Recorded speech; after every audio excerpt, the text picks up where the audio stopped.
Alright, so got some got some crazy news going on lately. For some reason, they let George Zimmerman ass out. I don't know why, but they did on what, like 150,000 bail. And then why in the world would they do that? I mean, either the legal system don't really care about what all happened with Trayvon Martin, or you know they probably hoping that somebody see him in the street, take his ass out. I mean, it's not like there ain't a whole lot of people who wouldn't mind that, but I mean, it's not much we can do when it comes to that, except hope that this crazy dude, don't end up killing off someone else the way he did Trayvon. Other than that, you know, other current events, we had John Jones versus Rashad Evans, UFC 145 last weekend. It was supposed to be an exciting fight. It didn't even, live up to the hype that was expected from it. Um, you know, I thought, that for sure, like one of them would get a knockout or, mess the other dude up pretty bad. But, Rashad, for being uh, the light heavyweight, the second highest number of takedowns or whatever, this and probably one of the best wrestlers in that division. For that, he ain't really tried to take Jones down at all. Like there's probably two or three attempts. That's what Rashad needed to do to win the fight. Wasn't no way he was gonna win standing up, not with Jones' reach. That for sure wasn't happening. But the fight was basically a tit for tat kind of thing. There was a lot of gagging about. They ain't really seemed like they was coming to do damage to each other. The most excitement in the fight came at I would say the end of the very last round, the very last 15 seconds of the fight, where Jones went down on his back, Rashad jumped on top of him, had him in that guard position. That was the most exciting part of the fight, really. If that would have happened like a lot more often earlier in the fight, then fight probably could have played out a different way. But congratulations to Jones. It was hard for me to pick who I was going for in that fight because both Rashad Evans and Jones, they're my two favorite fighters in the UFC right now. So that was a tough decision for me to make in terms of who I wanted to support. Other than that, we got Bernard Hopkins and Dawson. They're fighting again this Saturday. I'm wondering, if old man B-Hop gonna end up doing that B-Hop flop and fall out on the ground like he did in the last fight, end up hurting himself again. He can take punches to the head, but you fall and it's all over. I mean, Dawson might get a TKO if he does knock Hopkins down, if that's the case. But I don't know. Um, talk about some people say Dawson don't really got that kind of mental reserve. He don't got that will. I'd say his mind be easily broken. And yeah, that's something that could be a factor in the fight. Um, my thing is, Dawson might be mad, come in for the fight with a vengeance, be more focused than the last time. Like, you know what? Last time this old man kept jumping on my back and grabbing me and stuff and wanted to fight. Put his ass in the dirt. I ain't gonna let him grab me no more. Anytime I see him come towards me, arms up and wide, I'll shove his ass. Like, yeah, if he come in like that, the mindset, keep Hopkins off him, like that, where Hopkins ain't, holding him down or nothing. And that way you won't have to worry about throwing him on the ground and, having to fight, end up being real no contest again like the first time. So, that's something to keep in mind when that fight coming up. Other fights going on. Yeah, Mayweather Cotto. That last 24/7 episode, it was better than the first one. It did show a lot more of Cotto's training. Seemed like he'd been doing a lot of conditioning, and got Floyd. Of course, he'd been working hard, but you seen him goofing off, eating fried chicken and fries and all that,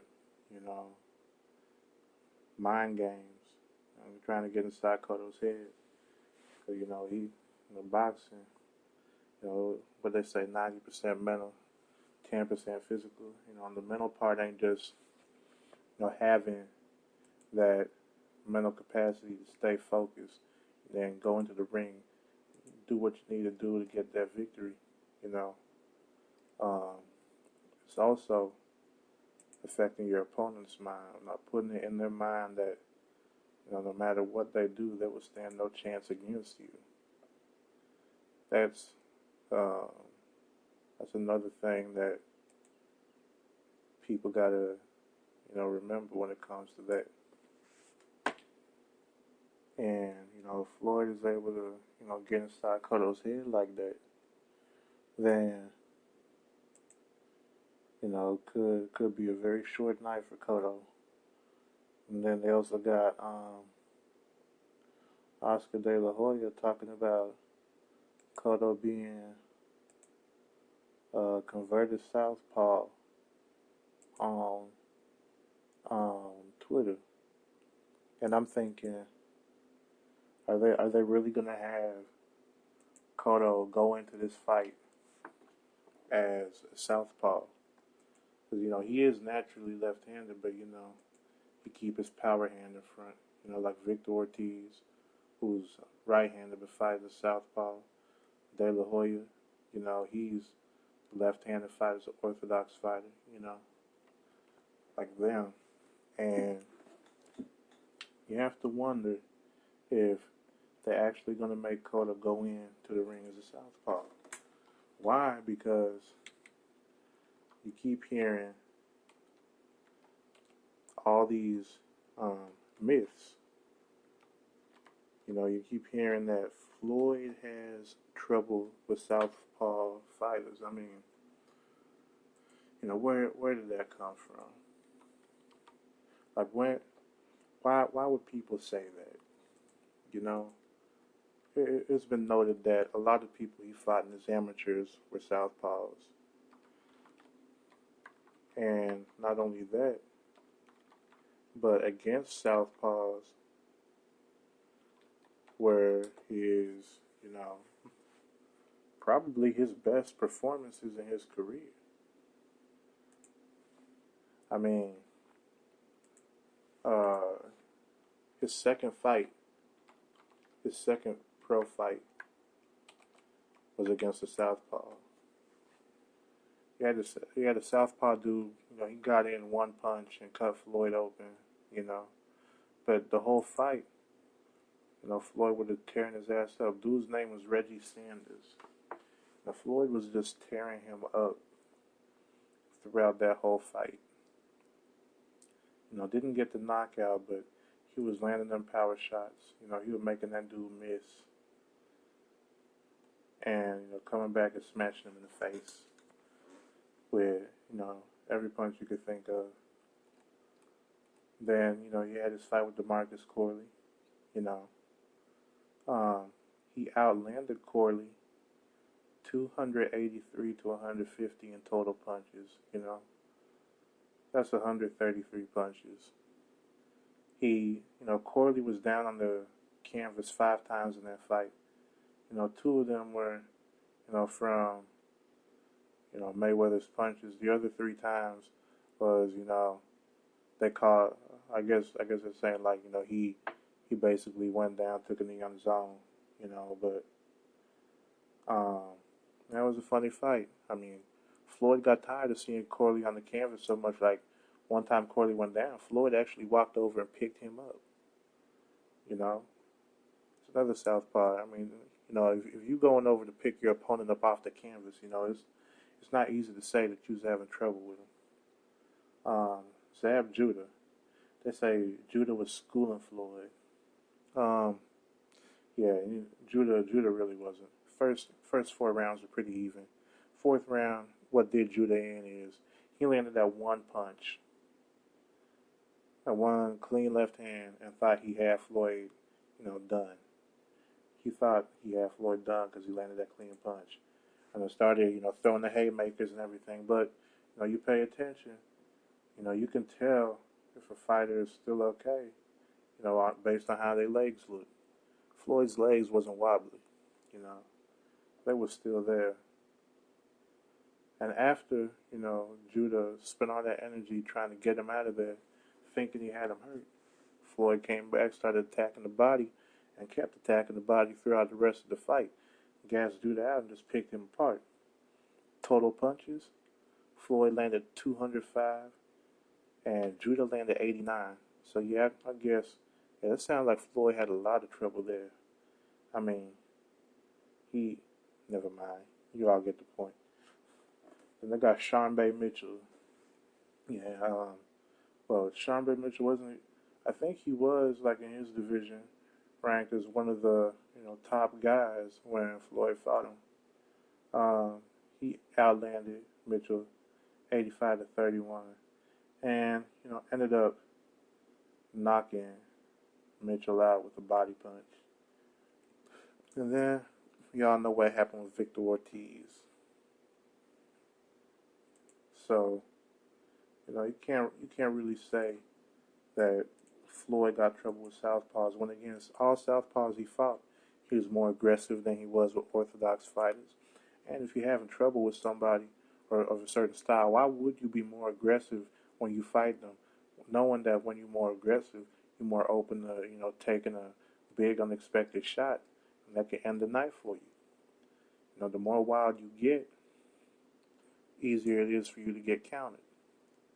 So knowing that, if you really had trouble, y'all think that, you know, he'd be that aggressive against them? But, you know, people are gonna keep buying into that, saying he got trouble with southpaws. But, you know, the fact is that he doesn't, if you actually pay attention. Like I always tell people, pay attention to what goes on. Like what's actually going on. Don't listen to the media. Because you keep listening to the media and, well, you know, you're going to miss out on the truth. Not only that, but you're going to look stupid believing the lies. You know, there's some stuff for y'all to think about. So, you know, y'all keep paying attention to my videos. Keep looking out for new ones. I'm out.